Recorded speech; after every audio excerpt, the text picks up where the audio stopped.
The events, locations, and individuals depicted are fictional to ensure anonymity. Viewer discretion is advised. Share your experiences and reactions in the comments. They may be used in future studies of unexplained phenomena.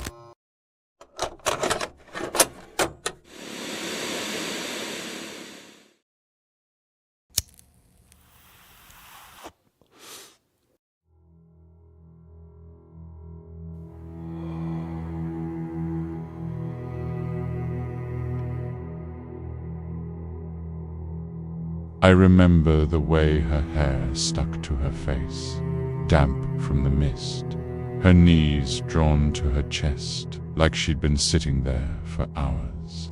She didn't blink when I called out, just stared at the grave like she knew what I'd done. I gripped the shovel tighter, the sound of metal cutting into soil breaking the silence. My breath came short, harsh, heavy, the kind of breathing you can hear inside your head. And then, nothing. Just the dirt settling again, as if the earth itself was pretending to sleep. My name's Paul Mendes. I've been digging graves since I was 20, and I'll be honest, I've never minded it. Some men drink, some fight, some pray. Me, I dig. There's a peace to it when you do it right. Straight walls, clean edges, depth measured by habit and respect. That day was hot Texas dust sticking to the back of my neck, the kind that stays on you even after you wash. We'd buried a young woman, maybe mid-twenties, pretty, from what I caught before the family closed the lid. I didn't ask what happened. I never do. By the time the sun began to die behind the cypress trees, I was packing up. I had this habit of checking the lines one last time, making sure the ground looked even. There's a dignity in that, I think. You leave a place looking like no one ever touched it. I locked the shed, said goodnight to the foreman, and started walking to my truck. Halfway there, it hit me. I'd left my wrench in the new section, the part we'd just opened that morning. I thought about leaving it for tomorrow, but something in me, that need for things to be proper, made me turn back. Cemeteries change when the sun goes down. You notice things you never do during the day. The sound of the gate chain moving in the wind. The way the trees sway like they're paying attention. The dirt road was pale under the moonlight, dry and brittle, crunching beneath my boots. I didn't like being there after hours, not because of fear, but because silence at night is different. It presses on you. I tried not to look at the headstones too long. The names feel louder in the dark. A dog barked somewhere far off, echoing, strange, not from above, but like it was coming from the ground itself. I stopped for a second, listening. It went quiet again. When I reached the new section, the wrench was right where I'd left it, beside the fresh mound, half buried in a rag I used for wiping dirt off tools. I knelt to grab it. The rag caught my attention. Clean. Too clean. The red clay that should have stained it was gone. Folded neatly, like someone had taken the time. I told myself it was the wind, maybe the sprinklers, though I knew neither reached that far. I pocketed the wrench, stood there a moment longer than I should have, and started walking back. The air had shifted, still but heavy, like the whole place was holding its breath. The next morning, I came early, habit mostly. I like seeing the place wake up, sun climbing slow, birds starting late. I checked the section again, out of curiosity. Something about the ground looked off. The soil on 2 of the new graves had sunk more than it should have overnight. Not collapse, just a slight give, like something breathing underneath. I noticed boot prints too, not mine. Wider, deeper, leading to nowhere. I crouched, ran my fingers through the dirt, still soft. I told myself it was the maintenance crew. Maybe someone from the vault company checking seals. But the ground doesn't move like that on its own. Not unless it's fresh. While I was loading tools back into the cart, I heard something. A soft sound, distant, like air escaping a pipe or a bird trapped under something heavy. I froze, waited. The noise came again, faint, beneath the earth. I stood there for a full minute, shovel in hand, eyes fixed on the mound. Nothing else moved. The sound stopped. I let out a breath I didn't know I was holding, leaned on the shovel, and stayed there until I could convince myself it was nothing. Just the earth settling, I thought. But I'd be lying if I said it didn't sound like breathing. By the 4th day, I'd convinced myself the ground had just settled, like it always does. Still, I found myself lingering longer than usual after work. There's an old bench near the front gate, half rotten, but it gives you a clear view of the fields. I sat there that evening, sweat drying on my shirt, hands heavy from the day. I don't talk much about my family, not because there's nothing to say, but because there's nothing left to fix.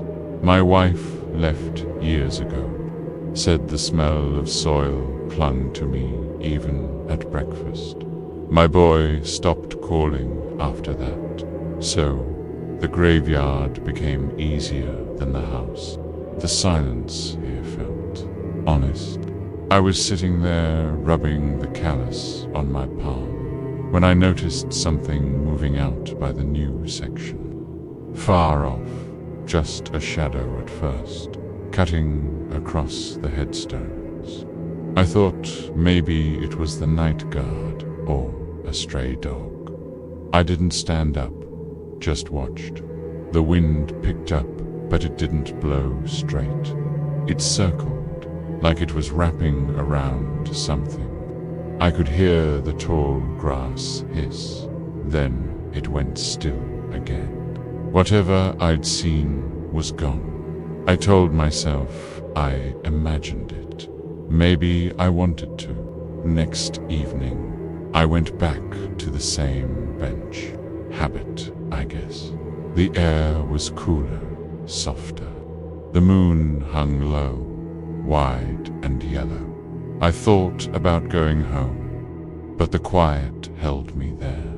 Then I saw her. She was sitting on the edge of the new grave. The young woman S, facing away from me. Long hair, pale shoulders, something white draped over her. At first, I thought it was cloth, like a burial sheet, or maybe a hospital gown. But it moved with her breathing. I called out, trying not to startle her. "Miss, the gates are closed." No answer. She didn't even flinch. I stepped closer, boots crunching gravel. Still nothing. My mouth had gone dry. When I was close enough to see her profile, she turned her head slightly. Her eyes met mine, steady, calm. Then she spoke, her voice clear, without anger or fear.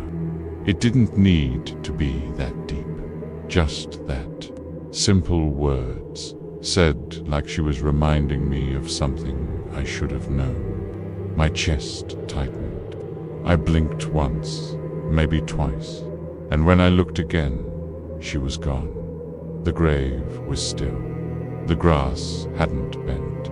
The air didn't move. I stood there with the shovel still in my hand, feeling like the ground had tilted just enough to make everything wrong. I didn't sleep that night. Every time I closed my eyes, I saw her sitting there, quiet, the dirt smooth around her knees. I told myself it was grief, playing tricks, maybe a relative, someone mourning late. But the way she spoke, it didn't sound like sorrow. It sounded like judgment. Next morning, I went early again. The grave looked untouched. No footprints, no signs of anyone sitting there. Just smooth earth, tamped perfectly. I crouched, ran my hand over it. Cold. The kind of cold that doesn't make sense under sunlight. I searched the area around the benches, behind the shed, even near the water tanks. Nothing. Not a piece of cloth. Not a footprint. Like she'd never been there at all. Back in the tool shed, I caught myself staring at my shovel. The handle was scuffed where my palms gripped it, and for a second, I wondered how many times I'd dug too deep without noticing. Maybe I'd always gone further than I needed. Maybe that's why the ground never stayed still. I locked up, started toward the truck, and for a moment, I swore I heard her voice again, soft, far away, repeating the same words. It didn't need to be that deep. The next morning, I came back with Raymond, the groundskeeper. He was talking about sprinkler lines and drainage, but I wasn't listening. My eyes went straight to the young woman's grave. Till from a distance, the ground looked flat. Up close, I saw them, two impressions on the soil, side by side, knees, deep enough to catch shadow. Raymond didn't see them, or pretended not to. He kicked at a rock, checked his watch, and moved on. I stayed behind. My boots sank slightly as I crouched. The earth made that same hollow sound as before, like air leaving a lung. I pressed my hand down. The dirt gave way, soft, warmer than it should have been. I told myself it was drainage. It had to be, but the thought stuck. Whoever had knelt there wasn't heavy. The marks were too light, like someone who didn't weigh enough to belong. Weeks passed, work went on. Funerals came and went, faces I didn't remember, names that blurred together. I stopped taking night shifts, stopped talking to Raymond, unless I had to. The sound of a shovel hitting soil made my stomach tighten. Sometimes, when I passed that same grave, I'd think about the girl, the way she said that line, calm, almost polite, didn't have to be so deep. I caught myself measuring depth differently after that, shallower, quicker, just enough to get it done. Maybe that was my way of not hearing her again. Maybe it was guilt. The silence out there grew heavier. I used to think I'd mastered it, that stillness. But I realized silence isn't quiet. It's pressure, it's weight. And once it finds a way in, it stays. It's been 12 years. I left that job, moved 3 towns over. Still dig though. Gardens, posts, whatever needs a hole. Sometimes I wake before dawn, smell the soil, and I'm back there, moonlight, shovel her voice. People ask why I never remarried. I tell them I got used to being alone. But truth is, I didn't want anyone hearing me talk in my sleep. I've gone over it 100 times, The girl, the grave, the words. I don't think it was something supernatural. No, I think it was worse than that. I think she was real. And I think she knew what I buried there. Not just her, but everything else I didn't want to face. Maybe that's why I keep digging, trying to make peace with how deep I went. Or maybe I'm still looking for a way to fill it back in. The sound beneath the frost. I still remember the sound. Not the wind, not the ice breaking. Slower than that, like someone trying to breathe through the earth. It came in waves, under the shovel's bite. Each pause between the strikes felt longer, heavier. I told myself it was frost shifting, but even now, I'm not sure. Winter of '98, northern Minnesota. The kind of cold that makes your teeth ache just by breathing. You swing the shovel, and the ground doesn't give it rings. The metal hits frozen soil, and the sound climbs through your bones. We used to heat the ground with cold blankets, but that year the county cut the budget, so we dug straight through the frost. My hands cracked every day, blood mixed with dirt, until I couldn't tell which was which. The air burned the inside of my nose. I remember steam coming from our mouths, like engine smoke. Everyone moving slow, quiet, focused. No talking, it wasted breath. There's something about working in that kind of cold that empties you. You stop thinking about life or death. You just count the strikes of the shovel, one after another, until the ground starts to soften. I told myself that was enough, that digging was just work. But I think part of me knew you can dig that deep without leaving something of yourself down there. The call came just after noon. A man from the administration wanted a grave opened before sundown. Pneumonia, 68 years old, no family waiting. They didn't even give us a name, just coordinates on the plot map. I remember Denny cursing when he saw the ground. Carl just laughed and lit a cigarette that froze to his lip. We had maybe 3 hours of daylight left, and the frost was thick as iron. The shovels bounced. Even the auger was struggling. The sound of the engine carried across the white fields, dull and hollow. You couldn't tell where the horizon ended, just gray sky, gray ground, and the crunch of boots. I kept thinking how quiet death is when it's cold. No smell, no flies, no noise, just effort. The sun dropped behind the tree line before we even reached depth. I told them we'd finish in the morning, but the foreman's voice on the radio came back flat today. Hales needs to be done today. That kind of order doesn't leave room for questions.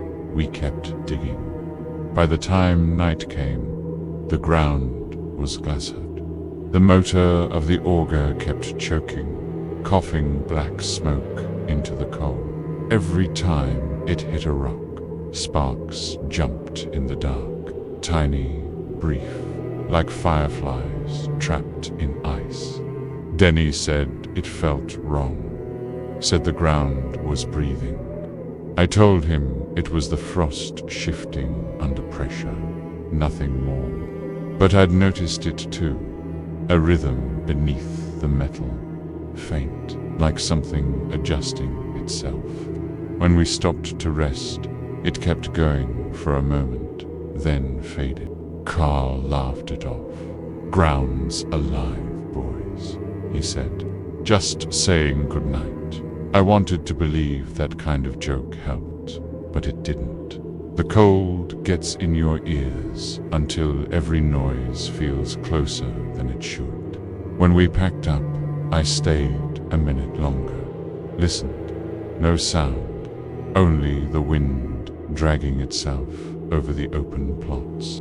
Still, I could swear there was something below, slow, steady, almost human. I told myself it was nothing, just the frost breathing back. The ground had turned harder by mid-afternoon. The wind cut straight through our coats, and even the noise of the drill seemed thinner in that cold, like it couldn't find air to echo. I remembered Denny's breath forming thick clouds as he leaned into the auger, muttering curses I couldn't hear over the engine. Then it stopped, just stopped.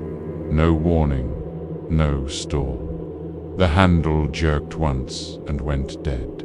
I thought maybe the chain had locked, but when I knelt to check, I felt something different. Not a tremor, exactly more like the faint hum of a machine far away, buried deep. The soil was vibrating under my gloves. I told myself it was just the motor cooling down. But when I pressed my ear closer, the sound faded entirely, leaving only the hollow crackle of frost. Denny called my name, asking what I was doing. I told him nothing, just checking the blade. We both knew that wasn't true. We took turns digging by hand after that. The auger wouldn't restart, and the ground had started to thaw in strange patches, soft in some spots and iron-hard in others. Carl said the permafrost was shifting from the cold snap earlier in the week.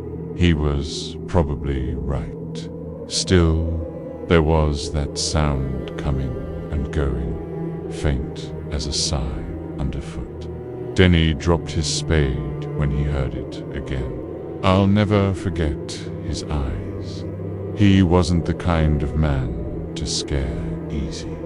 He backed away, slow, shaking his head, then turned and walked toward the truck without a word. I told myself to keep working, that I had a deadline and a dead man waiting. But the longer I dug, the harder it was to breathe. The sound wasn't loud, but steady.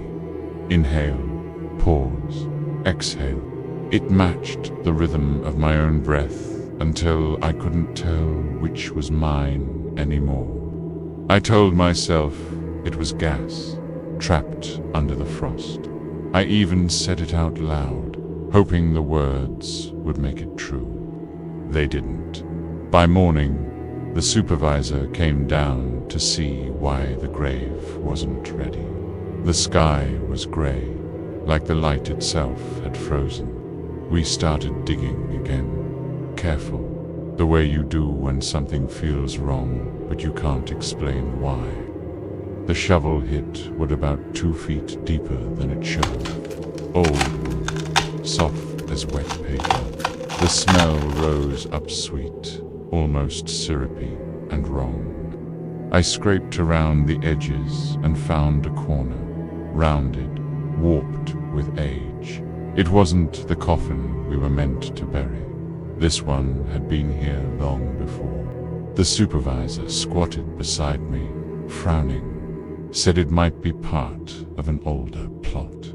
He didn't notice how the soil seemed to pulse around it, like breath turning the dirt inside out. I told him I'd clear it alone. When they left, I leaned close, brushing away the frost. The wood gave a faint creak-soft, tired. Then the sound came again, slower now. Inhale, pause, exhale. I remember saying quietly, "It's just the ground settling," but I didn't believe it. When the lantern caught the edge of the coffin, I saw what looked like a ribcage frozen into the wood. Not carved, not built that Wather grain had bent, swollen outward, shaped by pressure from inside. I brushed off the frost with my glove. The surface felt slick, soft in places, like the inside of bark after rain. Carl kept asking what it was, but I couldn't answer. I only stared. Then it moved. Door seemed to pent. The ice slid across the bulge, dripping down into the pit. A sound followed, slow, wet, deliberate. Not a crack or shift, more like someone drawing air through clenched teeth. It came from below the wood, muffled but steady. I tried to convince myself it was trapped gas, but the pattern was wrong. It inhaled, then stopped, then exhaled again. Carl swore and stumbled back, his boots slipping on the frost. I stayed frozen in place. My pulse matched the rhythm under the ground. I thought of all the years I'd worked that soil, all the bodies that had sunk into it. I pressed my hand against the lid one last time. The wood was warm. The next morning, everything was white again. The snow had erased the pit, the tracks, the tools we left behind. I could have believed it never happened, if not for the stillness in the air.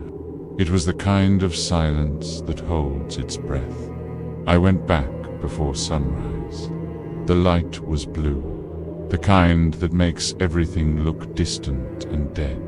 The ground was smooth, but when I stepped closer, I heard it again, faint, deeper now, like something sleeping under the ice.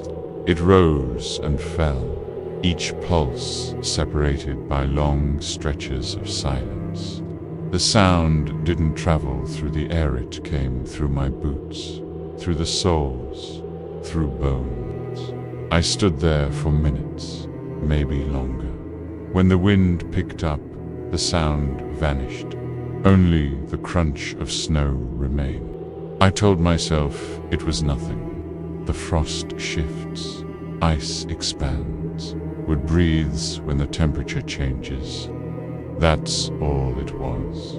That's what I said aloud to no one. But when I turned to leave, I could swear the ground let out one last sigh. It's been 25 years since that winter. I've buried hundreds since then, maybe thousands, but I still avoid that section of the cemetery. The soil there always feels different, softer, like it never froze again. When I pass it, I catch myself holding my breath. I never told anyone the full story. Carl quit the same year, moved south, said the cold was eating him alive. I stayed. Someone had to keep the place running. Sometimes, when the wind shifts, it carries that same slow rhythm through the snowdrifts. Not loud, not clear, but enough to make me stop and listen. Maybe it was just the ground adjusting to the frost. Maybe gas, maybe air pockets. There's always an explanation. But every winter, when the nights stretch longest and the ground starts to crack, I hear it again, steady, patient, almost human. Maybe the earth was only breathing, or maybe it still is.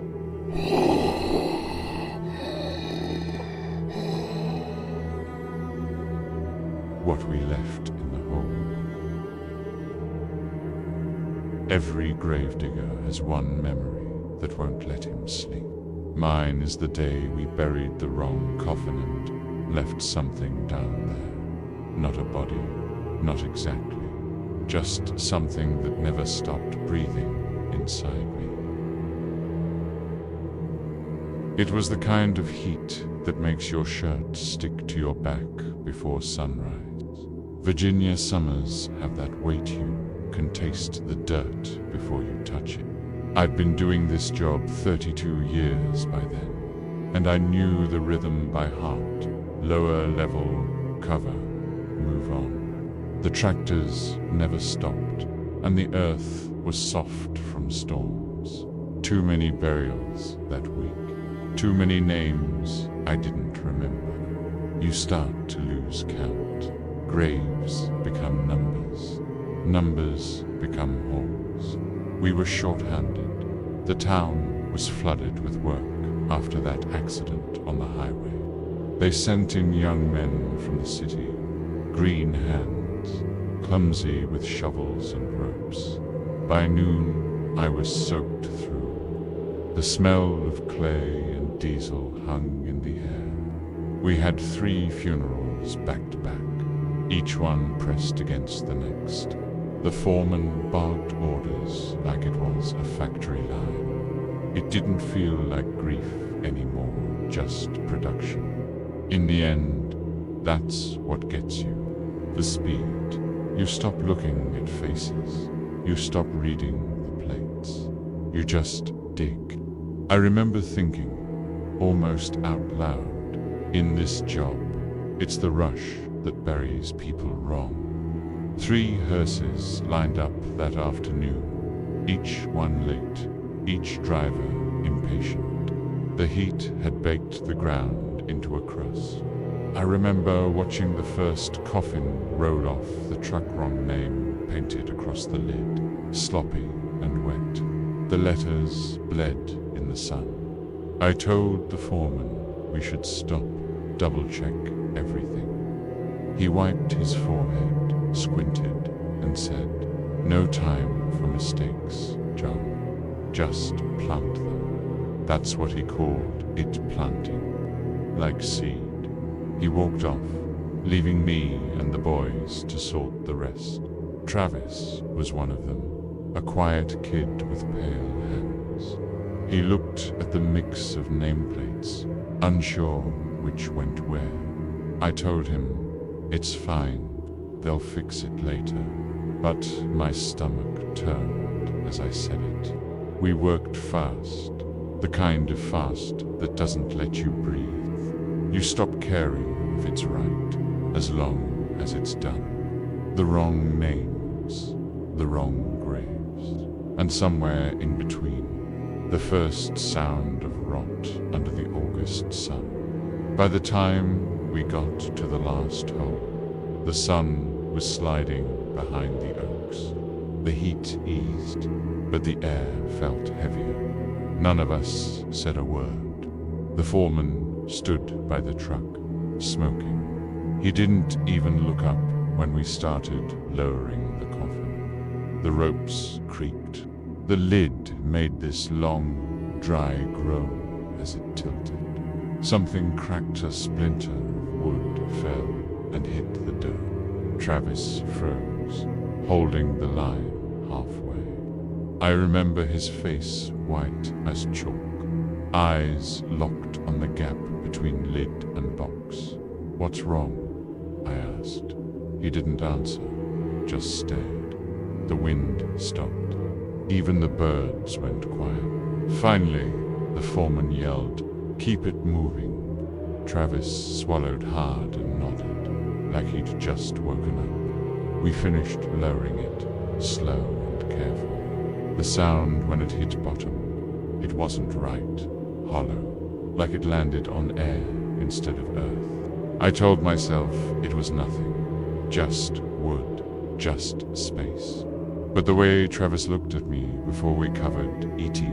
knew he'd seen something I didn't. And that was the first night I didn't sleep. The foreman didn't look at us when he gave the order. Cover it. We're done. That's how he always ended a shift short final. No questions. The rest of the crew moved without speaking. You could tell everyone wanted to finish, to leave before the light died completely. I started shoveling.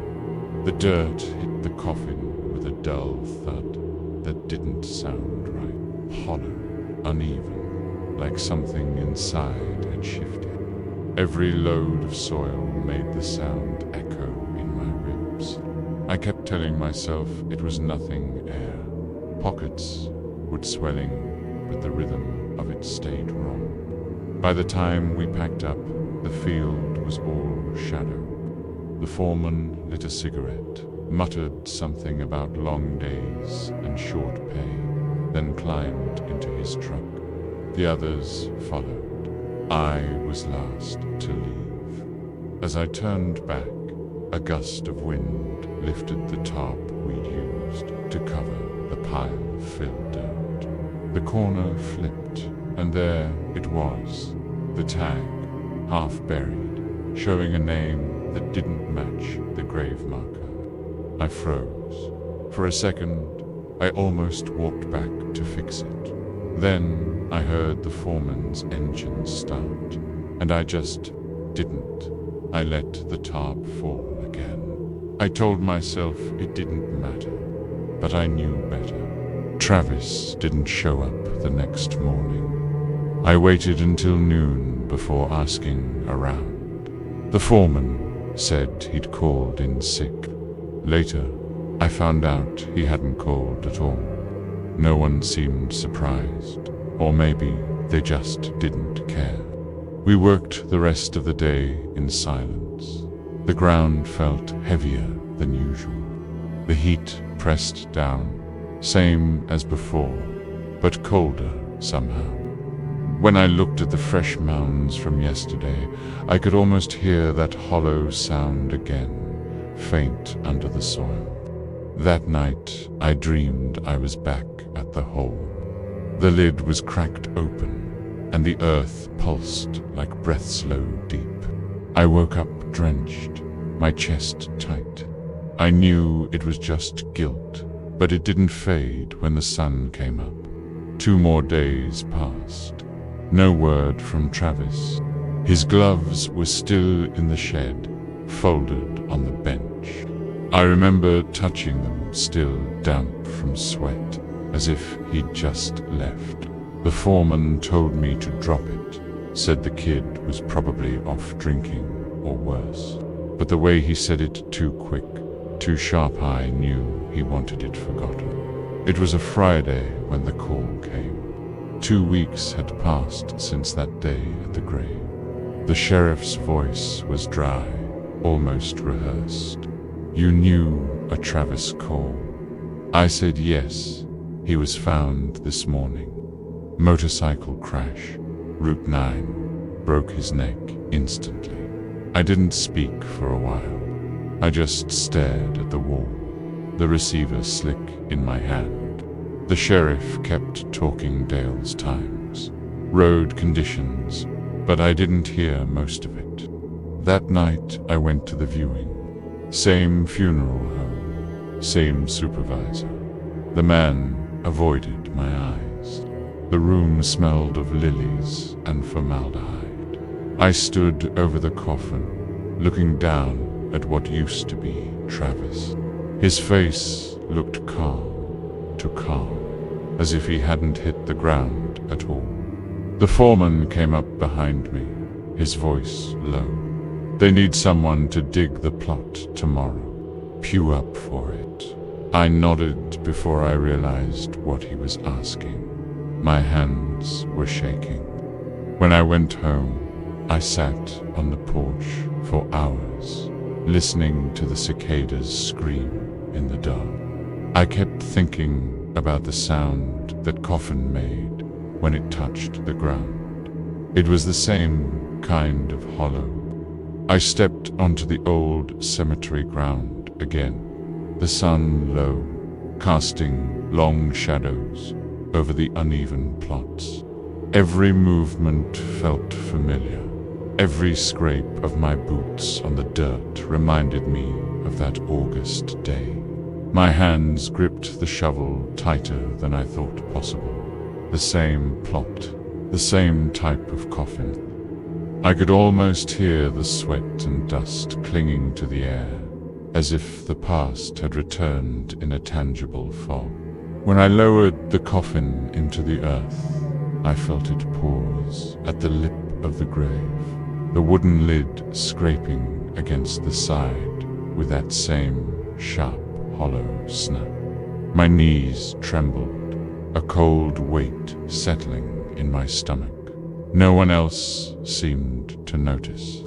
Travis had been gone, but I could still hear the echo of his frozen stare, the way he had looked into that lid and gone silent. I imagined him there again, though I knew he was not. I tried to shake it off, to rationalize the sound, but it clung to me. The earth fell in layers, unevenly, like it was swallowing something alive, not just the wood and nails. The shift ended, the machinery shut down, but the sound remained in my mind, repeating with each handful of soil, pressing down on me, insisting I remember. Years later, long after the funeral business had let me go, I still carry the sound. It isn't loud or sharp, it's subtle, a crack inside the memory, like wood groaning deep beneath the earth. I cannot recall the faces of most people involved, not the supervisor or the helpers, but I can hear that hollow snap, the way it seemed to wait for something, for someone to notice. Sometimes I sit in the quiet of my home and imagine the ground shifting above that grave, settling slowly as if to accommodate something it was never meant to. Travis's face comes to me occasionally, eyes wide, unblinking. I never asked him what he saw, and I never will. The guilt is mine, and the sound is mine too. A private echo of the choices we made under pressure, under the weight of time and heat. I've tried to bury it, tried to tell myself it was just wood, just soil, just a man too eager to follow orders. But the memory sticks. It is vivid, tactile. The snap resonates as if the ground itself had absorbed the mistake and holds it in waiting. I never speak of it. No one would understand. Now I record this, because keeping it inside has worn me thin. My voice trembles sometimes, though I do not intend for it to. I have lived a long life of ordinary work, of graves dug and names forgotten. But this one day follows me. Every summer heat, every creak of a wooden floor, every scrape of metal against earth brings it back. Not everything we bury is dead. Sometimes it is only our conscience, thrown into a hole too deep to retrieve. The echo of the snap beneath the soil is more than memory. It is a lesson in caution, in observation, in humility before the weight of human error.